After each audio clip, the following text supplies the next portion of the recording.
Naghahanap ba kayo ng murang merienda ng mga bata after school? Kung sawa na din sila sa palagi na lang tinapay, tara gawa tayo ng murang merienda pero matutuwa sila. Don't worry, kaunting ingredients lang ang kailangan natin dito. Di nga ako nakagastos ng 100 pesos since meron na akong available flavoring from McCormick. At kung same ko kayo na ayaw masyadong gumamit ng lye water sa ganitong luto, try nyo to. Mas masarap ito na medyo malamig na tapos kudkuran nyo ng cheese. Hiwain ng maliliit ang cassava. Gumamit ako dito ng 550 grams. Ang timbang na yan ay wala ng balat. Ilagay sa blender or food processor kagaya ng gamit ko at maglagay ng kaunting tubig lang. I-blend hanggang mapino. Hindi ako magkukudkud this time. Ang gagawin ko kasi ay madali ang merienda para sa estudyante. Mas makakasave ako ng time kung gumamit ng blender. Mas maganda din kung pino talaga. Kapag okay na, salain ito at patuluin. Ilagay sa salaan at bowl para madrain ito ng maayos. Repeat procedure lang hanggang maubos natin ang cassava. Pwede nyo itong i-press para mabilis madrain ang tubig.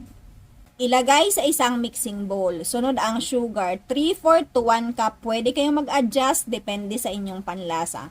Mag-add ng salt at 1 cup tubig. Mix well hanggang matunaw ang sugar. Divide nyo sa 3 o kaya depende sa inyo kung ilang flavor ang gusto nyong gawin. Akin 3 kasi 3 flavor ang gagawin ko since half kilo recipe lang ito. Para sa unang flavor, dun tayo sa classic, vanilla flavor.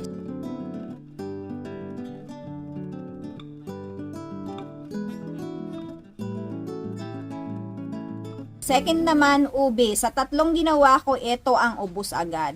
No need to add color kasi flavoring na siya, same time matingkad na din ang kulay.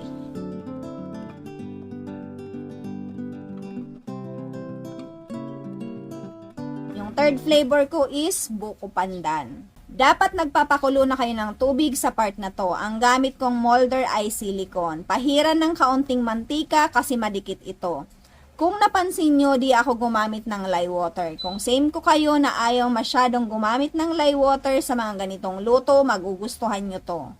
Naglagay lang ako ng 1 1/2 tablespoon to 2 tablespoon mixture. Sakto lang yan para hindi masyadong makapal. Kapag kumukulo na, saka nyo ilagay sa steamer. No need takpan ng tela. Urasan ng 20 minutes. Sakto yung time na yan, luto na siya. Pero kung mas makapal ang gawa nyo, dagdagan nyo ng time. So, bali nakatatlong salang ako dito mga mamis. Good for 4 na ang recipe na to.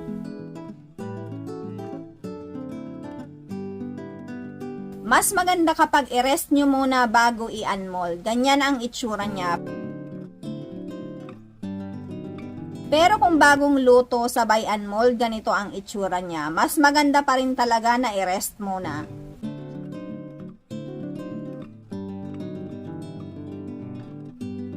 Eto na mga mamis ang finished product natin.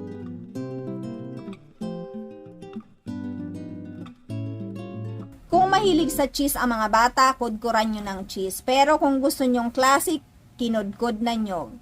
Try nyo na to, sana magustuhan din ng mga anak nyo.